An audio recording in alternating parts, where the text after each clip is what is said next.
Now I have sound. Dobar dan, dobrodošli.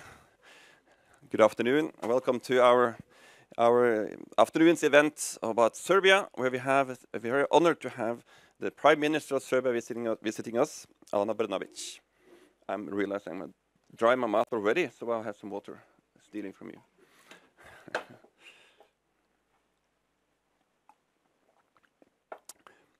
Now, NUPI have been following events in the Western Balkans since the last 25 years or so, and we're always very keen and happy of having experts and officials in the region coming to talk to us. And we had numerous officials from Serbia, foreign ministers and defense ministers. It's the first time we have a prime minister, so I'm very pleased to have you here. You will give about a 30-40 minutes talk, and then we'll open for Q&A afterwards.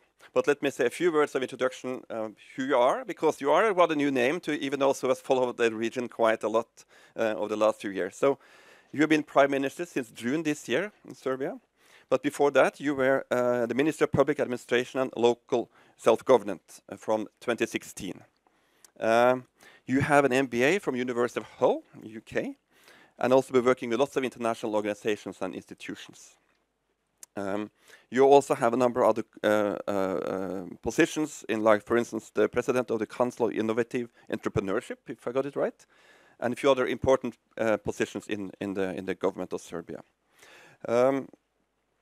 Serbia became an EU candidate country in 2012 and started the negotiations in 2014. It also has a PFP relations with NATO, and it also have an individual partnership action plan, not membership.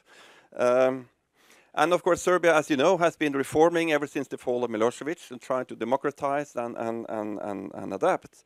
But of course, the financial crisis, among other things, have been challenging and make it more difficult. As I think those states and Western Balkans in general have been suffering more from the financial setbacks than many other countries. And of course, you have the challenges of the past, the authoritarian past, but also what I call the shadows of the violent breakup of Yugoslavia creates additional challenges for reform in Serbia as well as in the other countries in the region. I mean, that's the kind of refugees, missing persons, property rights, war crimes, border questions, and of course general distrust among peoples about what really happened and who is responsible. Those are the kind of additional challenges that Serbia and other countries have to engage upon and resolve on the kind of path towards Europe. Now, let's focus on the positive things. Let's focus on the European path of Serbia. We're eager to hear what you have to say. As I said, you will talk as long as you please, but we will have Q&A afterwards. Also, let me remind you that this event is streamed live, so it's available to the audience out there in the World Wide Web. So if you miss something, you can always look it up on YouTube later on. Let me also add that this is a series of the seminar series on Europe series that NUPI holds, which is funded by the Ministry of Foreign Affairs. We're grateful for that support. Okay, with no further ado, Madam Prime Minister, the floor is yours.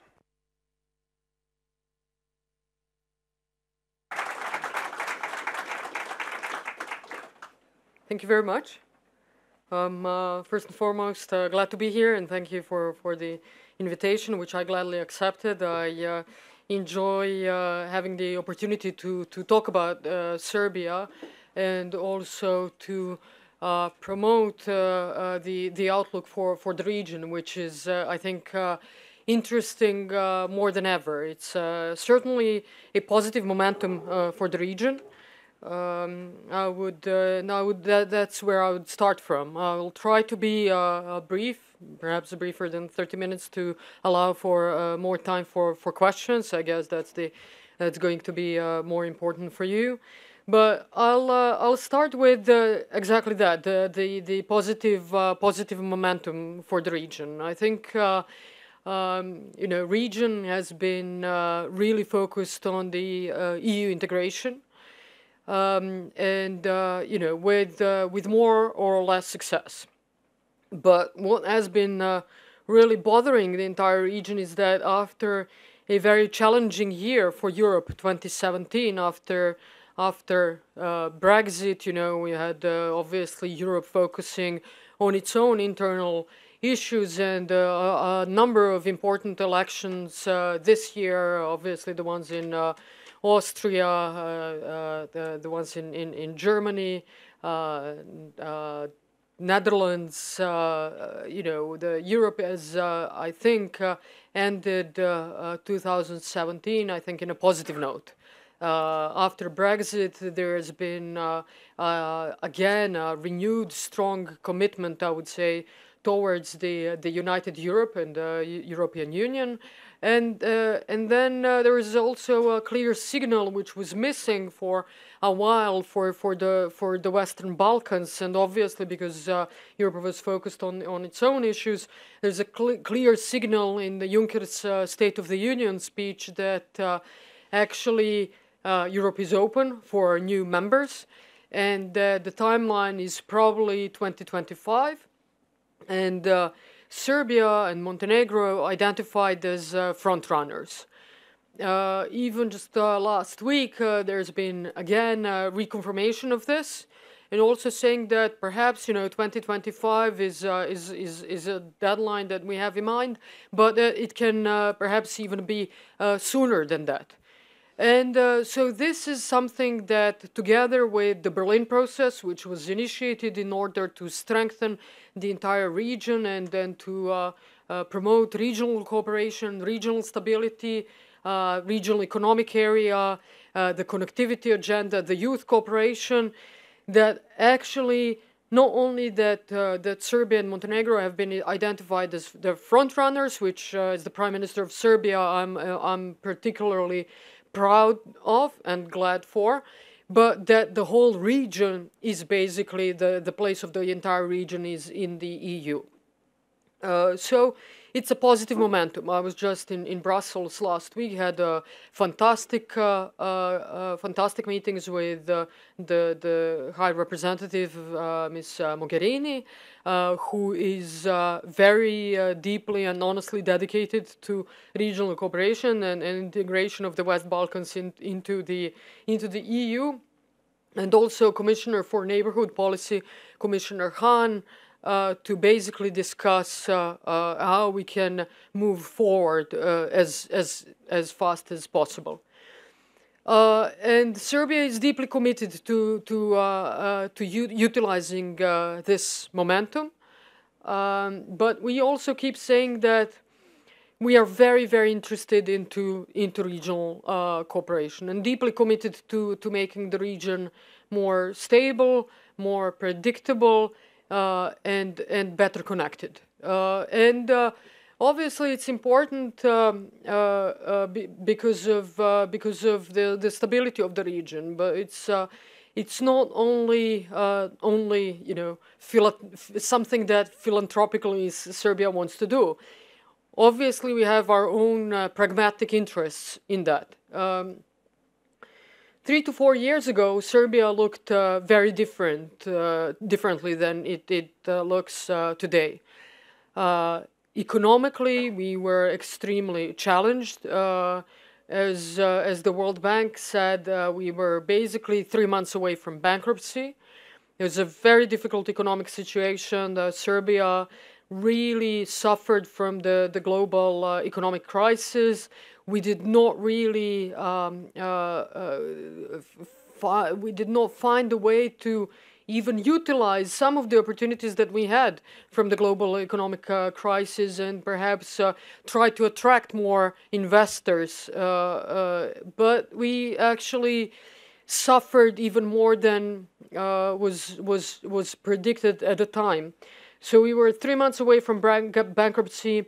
Very high public spending, very high unemployment, about 27%.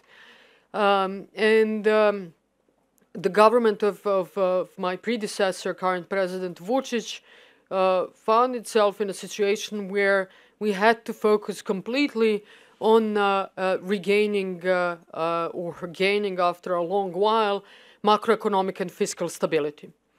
And that is exactly what he has done. That's exactly what the previous government has done. We have, the first thing we've done, we've signed the 3-year precautionary arrangement with the International Monetary Fund.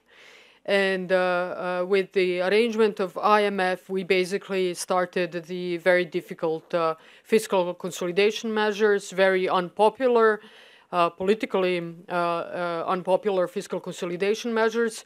And today the situation looks very, very different. I'm glad to say that today we have full macroeconomic and fiscal stability. We have finally GDP growth. Last year it was 2.8%. This year we had projected 3%.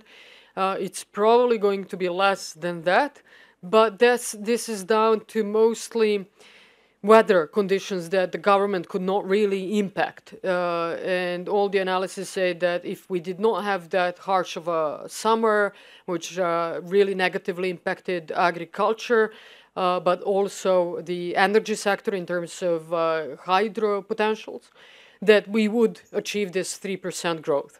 But regardless of that, it was still a growth, and which is economically very interesting at the time when you have strong fiscal consolidation measures, reduced public spending to actually achieve growth. But more importantly, that growth is based on the healthy basis. It's based on exports, and it's based on investments and production. We also we reduced the trajectory of the changed the trajectory of the public debt. We have ended 2016 with the public debt of 73% of our GDP, and I think we will finish this year with probably approximately 63% of GDP. So 10 percentage points less than end of 2016, and also importantly, we are nearing the Maastricht criteria. We have last year was the first year in a long while with the primary primary surplus in the budget. As I said, the employment currently 11.8%. So there have been a whole lot of investment into macroeconomic and political stability, and now we have positive results. And now this government can build on these positive results, and the focus should be now no longer on the fiscal consolidation measures, because they gave, we have the results of those. They should be on the sustainable dynamic growth. This cannot be achieved unless the region is stable, well connected, and perceived to be less risky. So Serbia does have strong vested interest in investing into regional stability. So in addition to the European integration, our key focus is on the regional stability. In terms of European integration, we have started negotiations in 2014. To date, we have opened 10 out of 35 chapters. We have provisionally closed 2, and we hope by the end of the year that we will have 3 or 4 additional chapters opened. We are ready for 5. Just last week, I've submitted the documentation for the 5th chapter, chapter 13 on fishery. And we're ready for 5, but we do expect 3 or 4 to be opened, which will take us almost kind of halfway. And we have in our national action plan for EU integration, the timeline is that we do close all the chapters by 2021. It will take a whole lot of effort. It will be extremely difficult, very, very challenging, but we are committed to doing that. My message always to Brussels, but also to people in Serbia, is that although we should take pride in being the front runners, we can never keep advocating. We can never forget to keep advocating for the region, precisely because of the things that I've said. We are very, as you know, very complex region, very competitive region, and if someone is seen as better than others, then that can become a whole lot of mess. So we should basically keep an eye on the whole region, and Serbia will be there to support other countries to move at the similar pace and in the same direction. Apart from that, on the internal front, as I said, I'm for our EU integration, but in general for the prosperity of our society, we basically keep coming back to these three key pillars. One is economic development and economic stability. The other one is public administration reform. And the third one is the rule of law.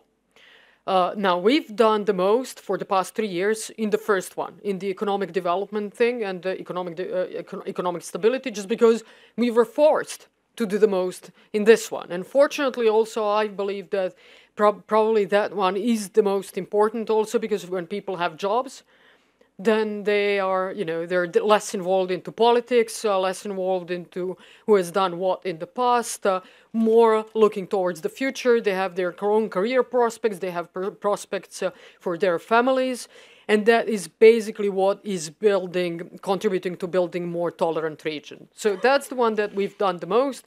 That's the one at the same time where this government needs to do the least going forward, apart from making sure that we keep to our fiscal discipline and making sure that we progress in terms of competitiveness and in terms of ease of doing business, in order for our small and medium-sized enterprises to grow and prosper and attract more investors. Serbia, 2017 has been particularly good year for Serbia, not just because of the Juncker State of the Union speech, but because we have received numerous recognitions internationally for our efforts. In the World Economic Forum this year, we've moved up 12 places on the Global Competitiveness Index. In the World Bank's Doing Business list, we are now 43rd, and this is the third consecutive year in which we have steadily progressed. In the last 3 years, we've improved 48 positions. We've been identified by the Financial Times as the biggest, as the most successful country in the Southeast Europe for FDI attraction. So it's been a good year. Now, on the second pillar, public administration reform, we have started those reforms predominantly because we have started reducing the public spending in terms of public administration. But there is still a long way to go. And we know where we need to go. Certainly, it's e-government. It's more electronic services. For me, e-government is the answer to many, many questions, predominantly the efficiency of public administration, the transparency of public administration, and the fight against corruption.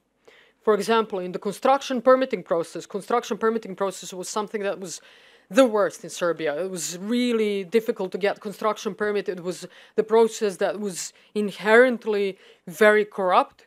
We have changed the law in 2015 on planning and construction, and we have introduced completely electronic construction permitting. We are today placed amongst the 10 best countries in the world in terms of construction permitting.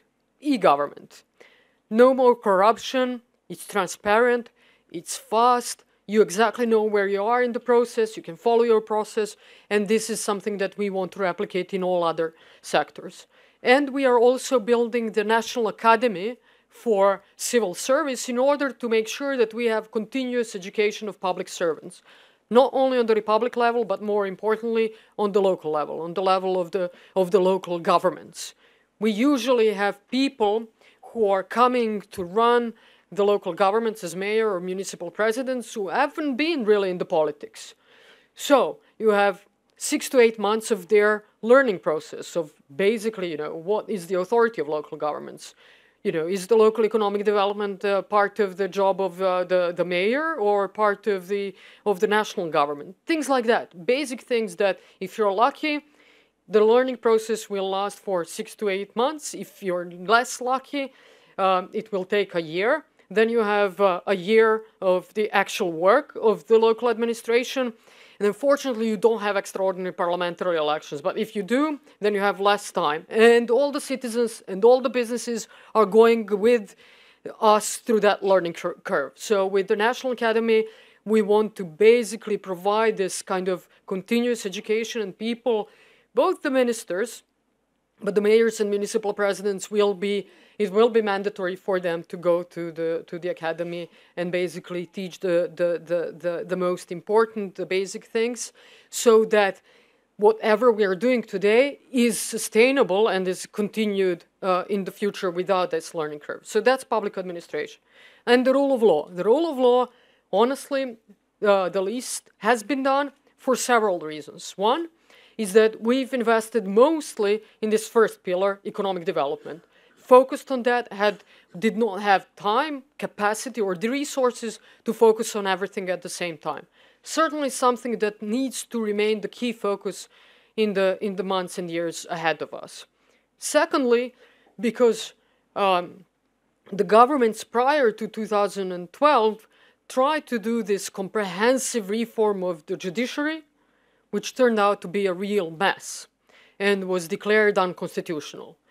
And when you have that kind of a mess, it's very difficult to try and do that reform once again, because it's better not to do anything than to do things the wrong way, and then everyone is afraid to touch that ever again. So, but certainly something that we need to focus on, and we know that. So these are the three key pillars in our internal policies where we are focusing on. And lastly, I want to say that, you know, the whole Balkans is, in terms of economy, and not only that I'm, you know, coming from the private sector, so I'm more inclined to talk about economy than foreign relations or politics.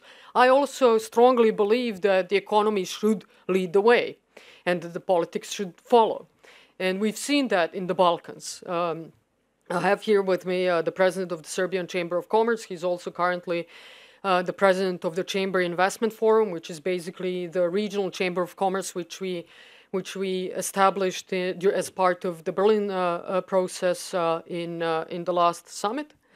And they've led the way, and the politics was following. And so I think that, you know, all of us should really turn to economy, and where all of us are now fighting amongst each other for investment. So don't be afraid that it's not a military fight. It's fighting for investment. It's basically providing a whole lot of subsidies to foreign investors, competing who's going to have the cheaper labor force, you know, who's going to give more. Whereas, because all of us are right now investment-driven economies. And that's okay. We needed to be there. That's good for us. We needed to reduce all of this unemployment, but we now need to make a conscious step to go beyond to the innovation-driven economies. Once we're at innovation-driven economies, we are all going to be better off and would find much easier to collaborate with each other, and all of these things would also be self-driven by the capacities that we have at home.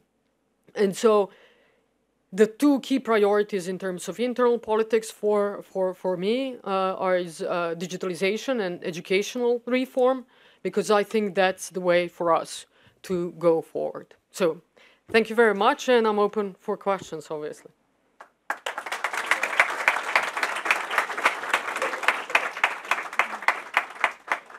Thank you so much, Ana. It's really nice to see a minister talking without a manuscript, because that means you're dedicated and you know what you're talking about, and much easier to listen to.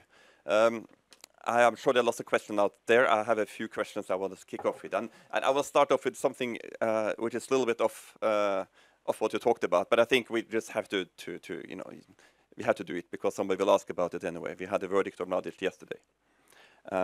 So why don't you spend 1 minute and commenting on that? What's your view on that before we move into European integration again? Because I'm sure somebody would ask that question anyway. So please comment. Well, it's always a difficult issue.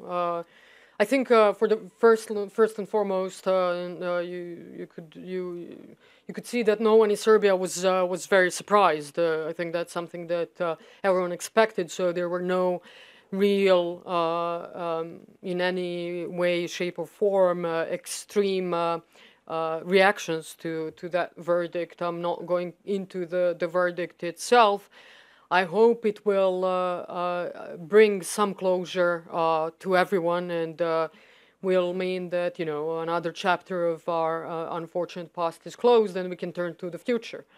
Having said that, and to be perfectly honest, I think it would be dishonest for me not to say that the Serbian public in general, the Serbian citizens, do feel that the Hague Tribunal did not contribute to regional reconciliation. And I don't think that, perhaps I've heard arguments that the Hague Tribunal was not meant to be a tool for regional reconciliation. I beg to disagree. I think that it was and had a chance to contribute a lot to the regional reconciliation, and Serbia feels that, and I do personally as well, can't hide behind Serbian citizens, that it wasn't objective, it wasn't fair towards Serbia. But and that not to say that I'm going to defend people who were obviously sentenced there. That is more to say that there are so many people who weren't sentenced, and so many crimes committed that no one was responsible for at the end of the day. And those were crimes against Serbs. So, but, I'm a strong advocate for leaving the past to the past and focusing on a more positive issues and the future that we have together. And again, having said that, I have to share my positive, I'm optimist by nature, so my positive outlook for the region.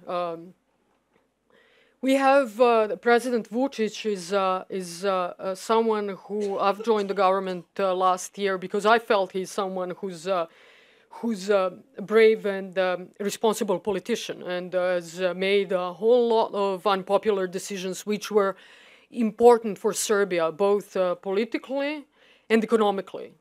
Politically, I'll just say that he was the one to actually support the Brussels agreement, very difficult agreement with Pristina, which we signed and Serbia basically implemented, and we're still waiting for Pristina to implement the most important things from the Brussels agreement, and that's the establishment of the community of Serb majority municipalities. The second, on the economy, all of these fiscal consolidation measures, we have to say that is also, we cut pensions because they were just unsustainable. But he now opened the dialogue, the national dialogue on the Kosovo issue, and said we really need to look to ourselves and see what kind of long-lasting solutions can we have with Kosovo. And as a nation to decide where we want to go. But at the same time, when deciding where we want to go, to also consider all of the consequences. Because usually we kind of think, we're more kind of drawn by emotions and we don't think about consequences. So I'm hoping that there will be, and we are strongly supported by the EU in this, and especially High Representatives Madam Mogherini. And I hope that there will be a chance to find some compromises and not to leave this frozen conflict for the generations to follow. So that might be something that can be positive in the region. I also, just on Monday, I saw the Prime Minister of Macedonia, Mr. Zaev, was visiting Belgrade, and we spoke about their major issue, and that's the name issue with Greece. And they're also open for negotiating this with Greece. That gives us the whole entirely different perspective of the Balkans. So, again, back to Mladić's question. I think, again, gives closure to a lot of people. And, for us, let's turn to the future. Perfect, thank you. And you covered also lots of other questions there, including Kosovo, which was obviously a question that many ask about. I'm curious. I want to think about. I mean, the previous Juncker statement was not very successfully received in the region, because they basically said there would be no enlargement. You know, within was it 5 years? He said. My question is this whole idea about European capacity. I mean, it's so self-absorbed these days with the Brexit, with you know the situation in Germany right now. I mean, how concerned are you that actually, you know, that the train is still running as it should? I mean, how confident are you in the bond process and all these initiatives that actually the European Union will kind of deliver their side of the bargain? Well, to me, and there perhaps I would disagree with many politicians in Serbia, you know, who are thinking about the timelines. For me personally, I said that many times. For me, that journey is really as important as the destination. That journey towards the EU for me is as important as actual EU accession. Because the journey is basically the reforms.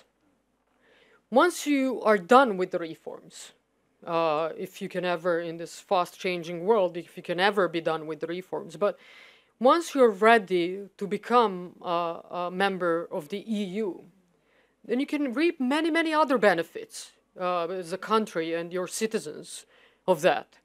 You know, all of these three key pillars, you know, we are doing them for the EU integration. But first and foremost, we are doing it because of ourselves, because we need to be economically stronger. We need to have more sustainable, more dynamic economic growth. We need to have efficient and transparent public administration because of our citizens, our businesses. We need to have efficient judiciary and the rule of law because of our citizens, our businesses. At the same time, that takes us to the EU. So, the long story short, I'm not that concerned about the timeline. I would like this to be as soon as possible, but what's the option B? Can you say, for example, if I'm hypothetically saying, if, for example, tomorrow the EU says we don't want to accept new members, what do?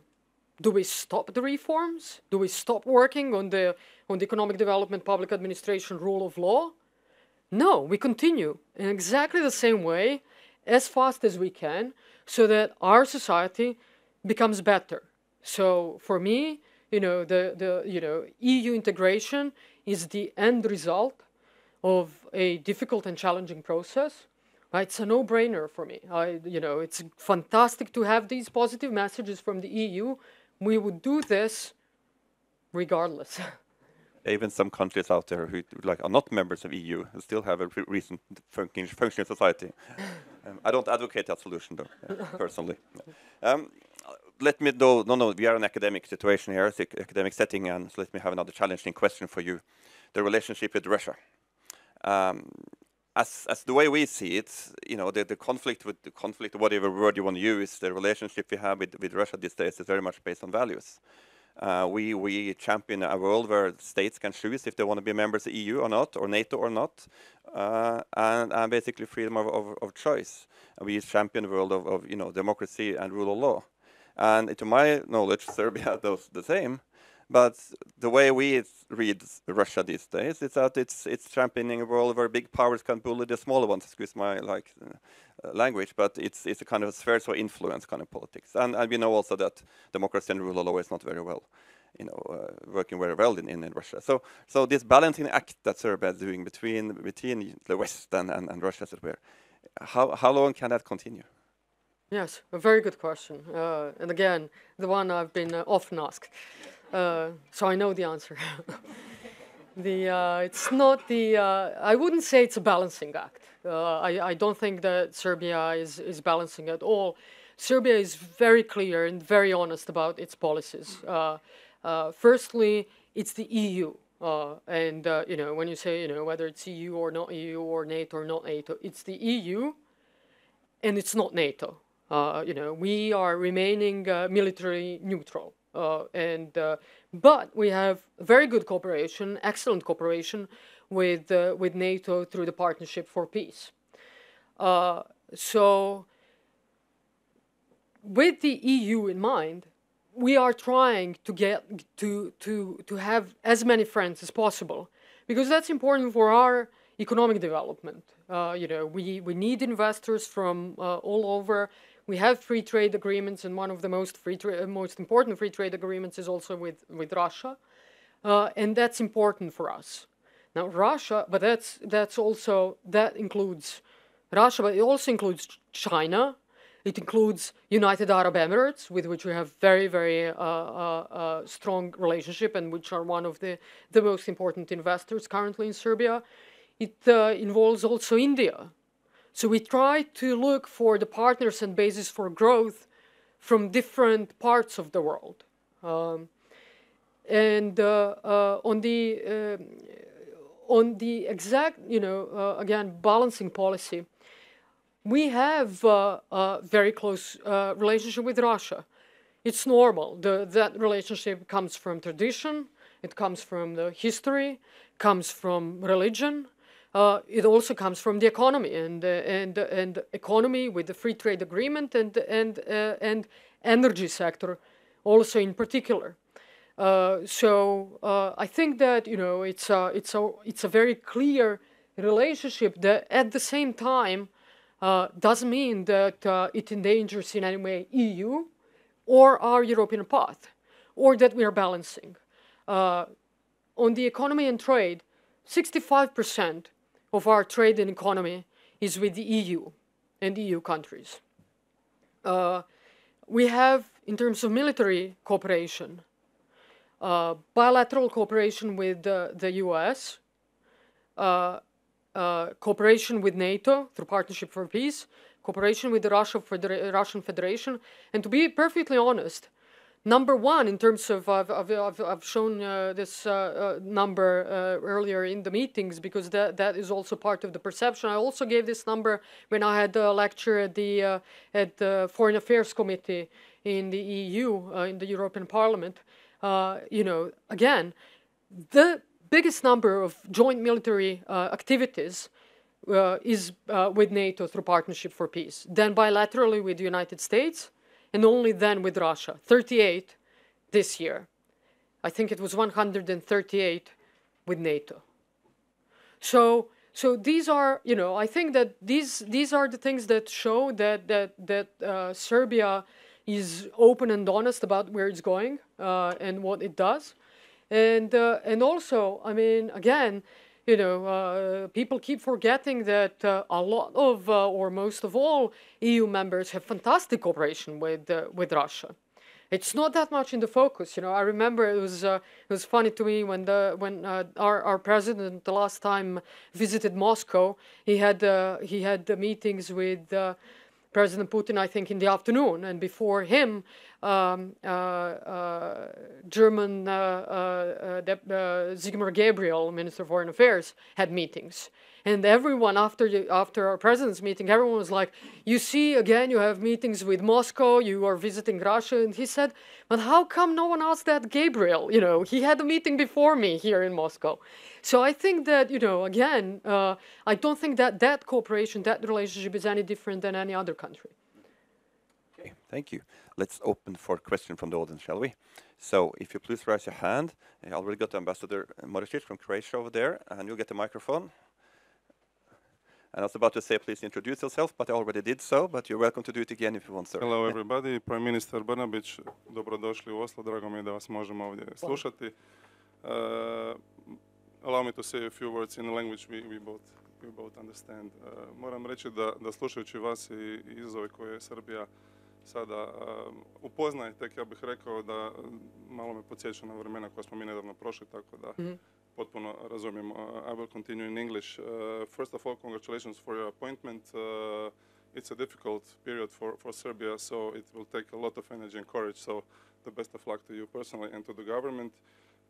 We also congratulate you for the progress Serbia has made. It is visible, so I have to say Croatia is its vital interest. It's that Serbia progresses towards European Union, And we not only welcome the reforms, but we also actively support Serbia on this path, and we will make our most to help Serbia achieve all the criteria, fulfill all the criteria for membership, being that rule of law, minority rights, or economic structural reforms. So we have been there, so we will be the helping hand of Serbia. I have to say that we hope that visit of President Vučić to Croatia, which we hope will happen soon, will contribute to foster bilateral relations and help also deal with some remaining issues from the past. I fully subscribe to what you said, look to the future, solve the issues, but look to the future. So this is a very, very important message. I have a question. It relates to the sentence of Ratko Mladić because it relates and may have impacts in Bosnia and Herzegovina. We have been reading some very worrying statements by leaders of the Serbian population in Bosnia. So if you can share a thought about this with us, about Serbian position and the evolution of events in Bosnia. Thank you. Sure. Yes, it's still a very, very difficult reforms for us to go, and it's certainly a challenging job. I'll tell you a little bit anecdote from the Brussels when I met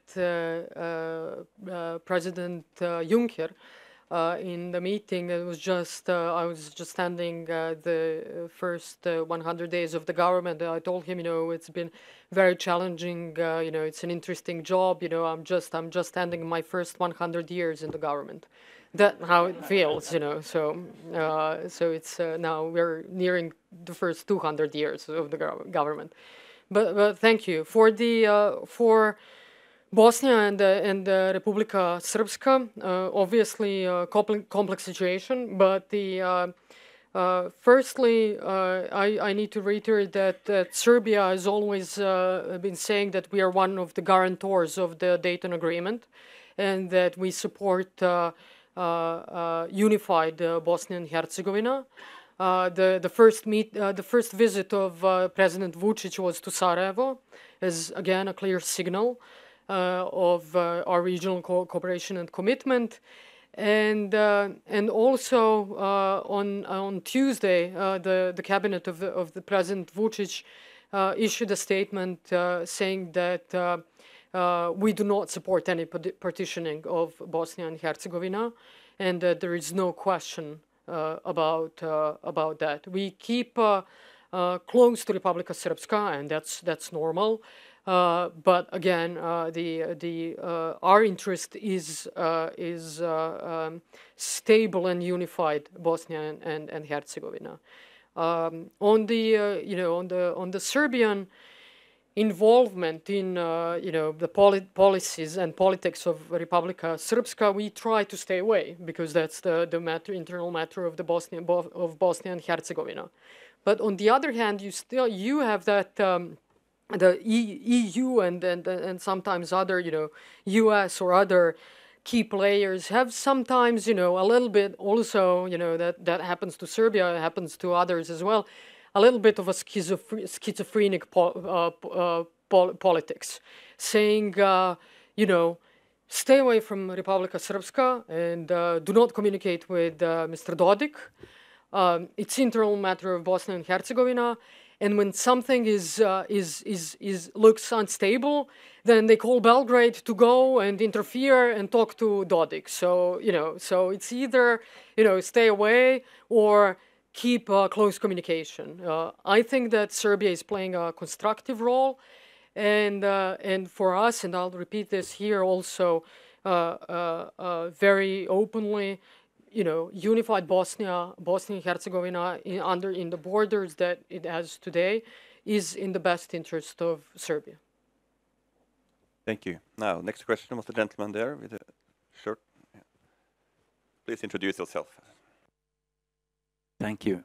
I'm Thomas Vermes, a journalist here in Norway. I should like to ask maybe a historical question. Here in Norway there has been a lot of popular debate about EU membership and interest in the issue of democracy and sovereignty. To what extent do you have had or have popular debates about joining EU and the question of democracy and sovereignty. Thank you. I think at least under for that issue we have constant debates in Serbia, but the EU integration is the support for EU integration is on the increase. Right now, it's 49% of citizens are completely pro-EU. I think there's at least 20 to 30% who are still undecided. I think that they would join that 49% if there was an actual vote. You know, I think that we are not Euro fanatics. But, you know, I think that's good. I think it's a smart policy. I think it's a policy whereas the government is not proclaiming EU, and I actually think that my predecessor was the first one to actually start saying that. We are not selling EU to the people as one big pot of money at the end of this road. So that once we join the EU, everything will be fantastic. Everyone will have jobs. Those jobs will be well paid. You know, we'll have social security.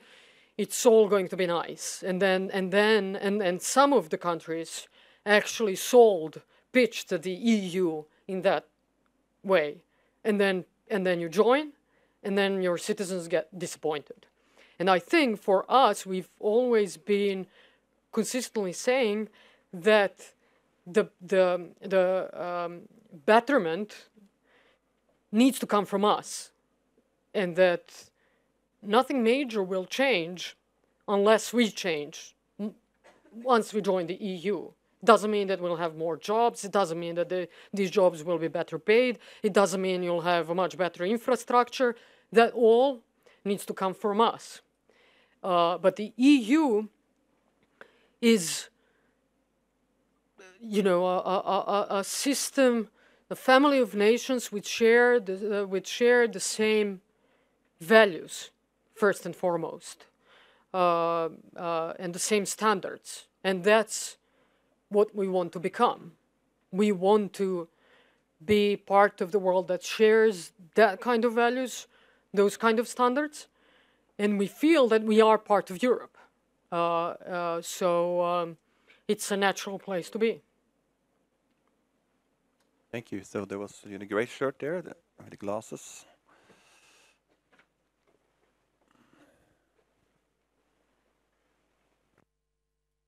Hello, my name is Matthias. I'm a law student, not really representing anyone. I just want to ask, you've talked a lot about attracting foreign investors, but I think my personal view is that today you already have a problem with especially youth and the academic youth leaving Serbia for better opportunities in Europe. And my question is, what will you do in the event of a membership for Serbia, for making Serbia more attractive, making more opportunities for the youth and the workforce in general? Thank you. We are.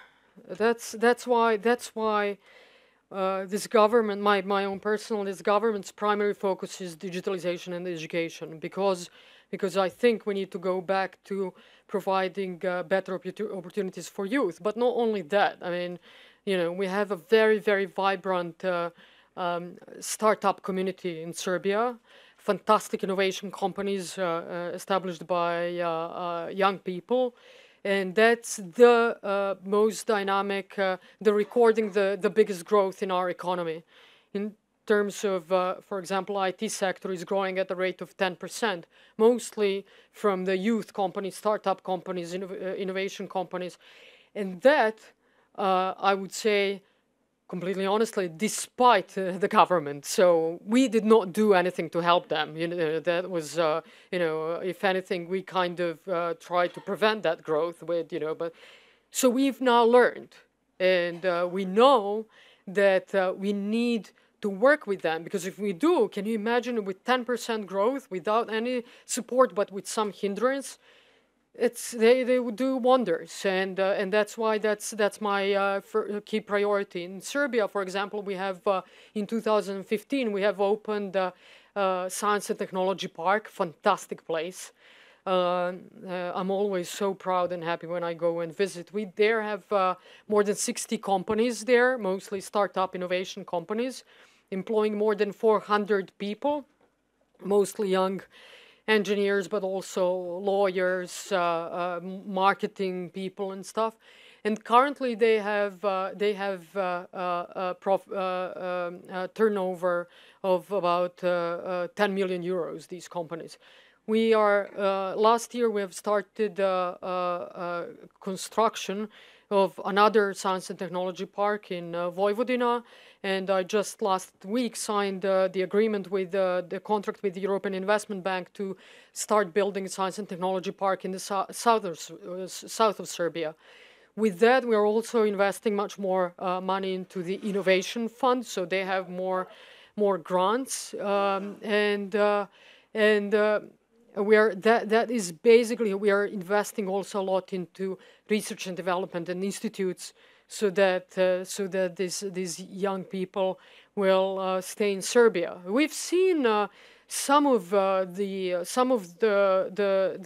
well-educated people returning to Serbia. For example, on the Belgrade Institute of Physics, fantastic. No, what's the opposite of brain drain? Brain retain? I don't know. That's the. So they come back, and now we are investing 5 million euros into this Institute of Physics because they are a reference point for CERN for Switzerland.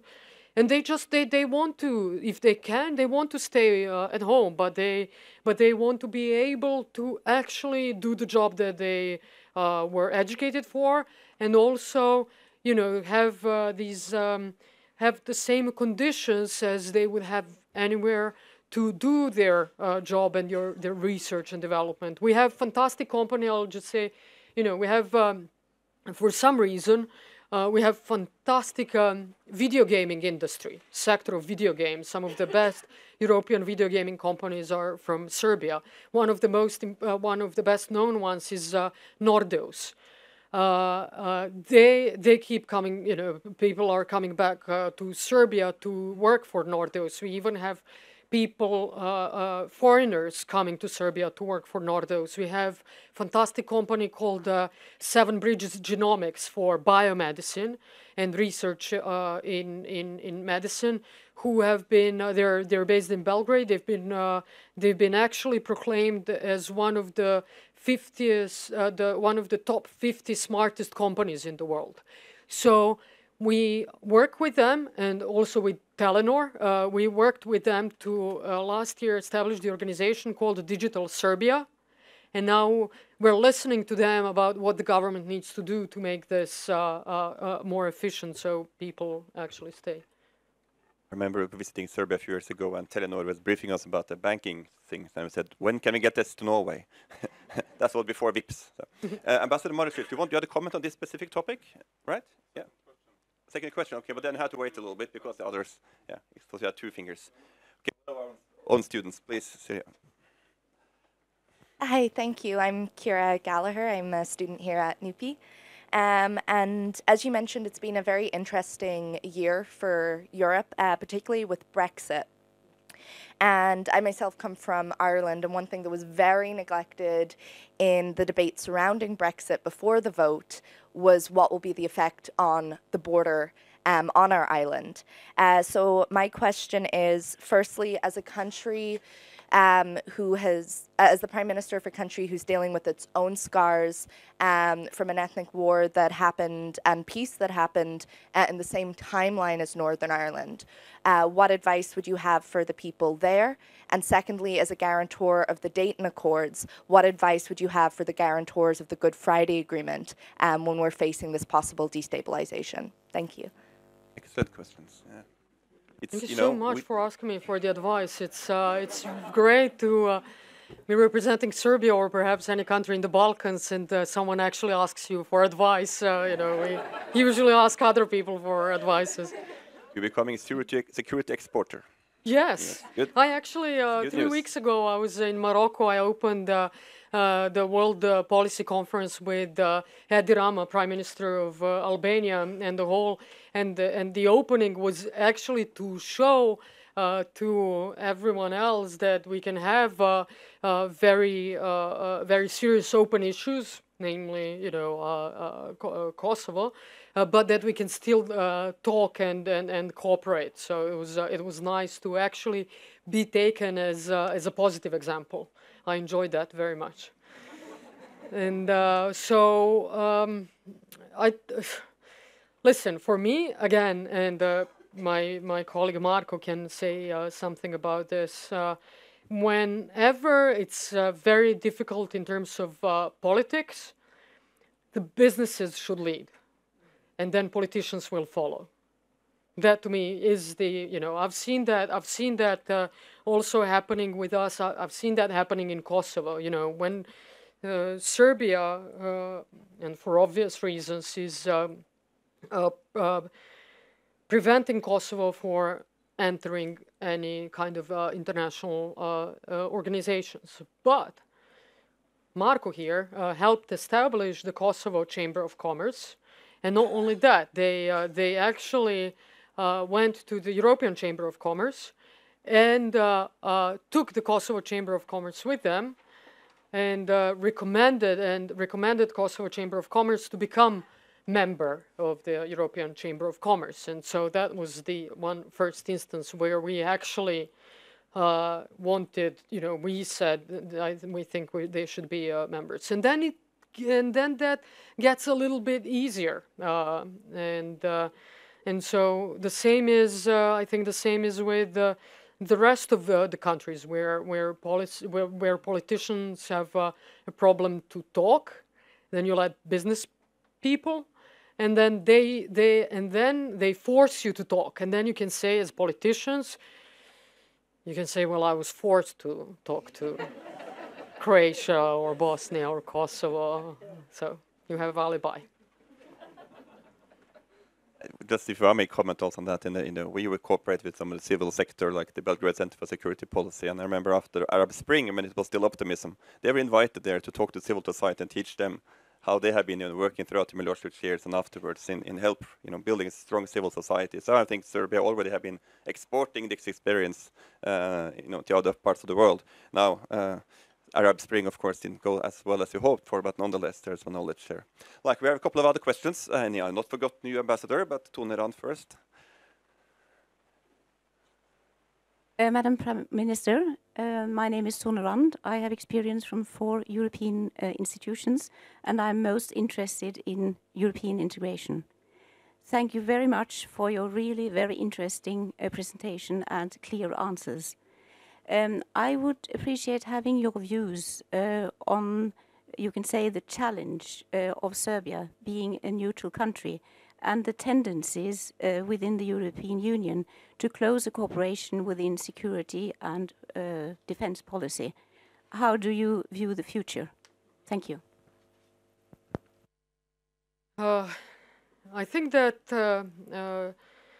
I have a specific example of where Serbia is shown to be, I think, completely aligned with the EU and European values, and also in terms of security, and that was during a very difficult migration crisis. Serbia was in and still is. We still have in Serbia about 4,000 migrants, but in an awkward situation where migrants were coming in to Serbia from the EU, from EU member countries, to go further to the EU. And other EU member countries said no. But we got migrants from EU member countries, so it was a challenging process to really deal with. Now we have shown that we can first and foremost protect our borders, work with European institutions to work together to share information. We have we have had a little bit over 1 million migrants going through Serbia. And our joint police and army forces stopped about 20,000 illegal migrants from entering Serbia, so basically preventing them from entering the EU. And I think the migration crisis was the best example of Serbia's openness and ability to actually act to the EU as a strong and stable partner. Okay, perfect. Ambassador Brnabić. No, just wait for microphone, please, because we're streaming this. So you spoke about the importance of regional cooperation, and you're absolutely right about the economy being second most important. Education I would put in first place, but economy the second most important element of such cooperation. What is happening to the CEFTA initiative? I think now as we speak, there is a meeting ongoing, or these days at least, in this regard. Can you tell us a bit more what's the future of CEFTA? Ambassador, what did you say also to those who don't know what CEFTA is? Yeah, is basically the regional free trade initiative. It's not still a system, but it's an initiative. Yeah. No, Marco, please help me out with this. Just because a little bit informed about the actual happenings on the meetings, we have a CEFTA week in Serbia going on now, and the meetings of the Minister of Trade in the region, keeping in mind that some mechanism of CEFTA, which was established like 15 years ago, I think 12 years ago, are actually outdated. So that we need some new mechanisms to foster the cooperation between us if we want to go into the direction of regional economic area, which is more or less what you in the private sector would say a single market, because that is what we are aiming for, to synchronize all the instruments, non-tariff barriers, remaining barriers, and synchronization of documentation, phytosanitary, veterinary, and so on. So that is basically what the ministers are discussing now. There are some proposals about decision making, because just to explain, if two parties, two countries, two governments have a problem, they report that problem to the CEFTA Secretariat, where 5 people is working, only 5. So after that, there is a very slow negotiation process, and every country which is a part of the conflict can block. So the other proposal is, okay, let's do it like different, so let's put out the countries which are in the conflict from the decision process, and the voting process, because if it exists so on, everybody can block, and we'll never solve any issue. So basically we need new instruments and new mechanisms. We have a suggestion for the private sector, and I think are accepted more or less also from the governments in the region. And there is awareness that we need a little bit, upgrading of the mechanism, and it comes also. There is an action plan. All governments in the region actually committed to it in Trieste, the action plan for multi-annual action plan for regional economic area. Lots of parts of this action plan is actually going beyond CEFTA and making this to, you can call it CEFTA plus, you can call it single market. For us, it's unimportant as being representative of business. For me, it's important how long is the truck staying on the border between Serbia and Macedonia, for example. So if we are all talking about highways, it's great we have a highway, but if on the highway my truck is staying 5 days there, I don't need a highway. So that's really about having procedures and synchronization of regulations on all our governmental levels. So that's basically what they are trying to discuss today in Belgrade, and hope to have some results. Perfect, thank you. It's good to have expertise in the room to rely on. I would like to I'll follow up with somewhat one more critical question, if I may. I mean, some of the observers of Serbia of the last few years, since Vučić came to power, is voicing concern that the democracy and multi-voices society is being sacrificed at the expense of getting results and efficiency of what you want to. I mean, the party is extremely strong. There's hardly any real opposition. Media is complaining that they don't have the freedom to report as before. Civil society also states some of the same concerns that yes, you deliver reforms, but maybe you sacrifice some very democratic principle on the way. Would you like to comment on that criticism? Of course, yes, but you can imagine what my answer would be. Yes, I completely disagree with that. I think that obviously what's obvious is that the president's party, the Serbian Progressive Party, is extremely strong, and that and the opposition is extremely weak. But I would say that it's not because of the lack of dialogue or the lack of the freedom of media. I actually think we have completely free media because, again, I read criticism of myself every day in the media and the government and the president and but we keep open and I'm all for dialogue. I think about 10 days ago met with the group of that is calling themselves the Group for Freedom of Media to hear. They're actually not representing all of the media, but I wanted to talk to them, and I said, when they had this performance in Tirana when Commissioner Hahn was there, standing up with black shirts and say that this is how it looks like when there is no free media. And I told them in the meeting, I was watching it in the main news in Serbia. So, I kind of think that there is. But again, I think that the problem with the opposition is not that. I think that the problem with the opposition is that they do not have clear policies. And the only policies they have is that they're against the president and now against the government.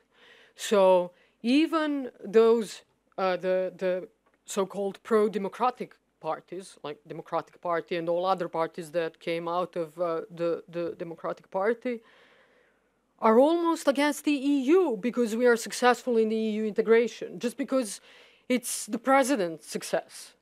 So I think that we need more, and I, to be perfectly honest, I am concerned about a very polarized society in Serbia. I think that, and I will do whatever I can to try and bridge that gap. But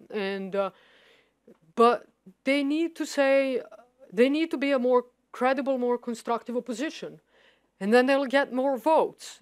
Because, you can't imagine that someone who's a very pro-EU, for example, is supposed to vote for a pro-democratic opposition.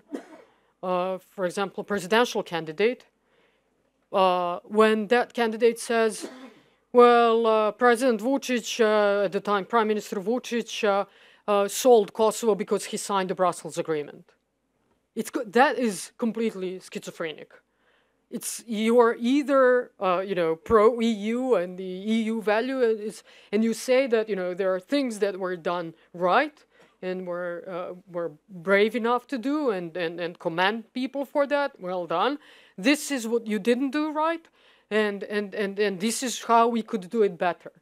But we do not have that kind of rhetorics currently in Serbia. So I think there is freedom of media. I think that we also, the government would benefit from stronger opposition. But that to be stronger, that opposition needs to actually sit down and have some kind of policies that they will sell to the people and say, this is what we are going to do in order to perform better and have better results. Okay, thank you so much for that. I think we are running out of time. This has been a really, really good exchange, I think, honest and frank. I'd like to thank Madam Prime Minister for sharing your thoughts. Thank you all for coming. And have a nice